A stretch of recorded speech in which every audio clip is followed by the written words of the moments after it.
কি রে বন্ধু, তোরা এখানে কি করিস? বয়স বেটা, ভালো করে বস না কেন? আমার তো বাসায় থেকে বিদায় যাওয়ার আলোচনা করতেছে। যাস না কে বেটা, তুই গেলে তো আমাদের ভিতরে কাপাত বিদায় হয়, যা যা বেটা যা, থাক বন্ধু, যাই না। যা, তুই গেলে আমাদের ভিতরে কাপাত বিদায় হবে, যা।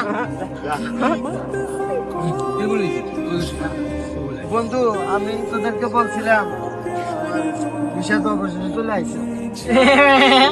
যাস না কে বেটা, তুই গেলে তো আমাদের ভিতরে কাপাত বিদায় হয়, কাল তো বেশি আইছি, তাকে তো যাস নাই বেটা, আগে যা। তাড়াতাড়ি চলে যা, তুই গেলি তো আমাদের এর মধ্যে একটা বোঝা গেলি কি হলো? কেবল কাহাবাত দিতে। যাতে যা, যা, যা, যা, চলে যা, যা, যা, যা, যা, যা, যা, যা, চলে যা, যা, যা, যা, যা। আগে যা বেটা যা।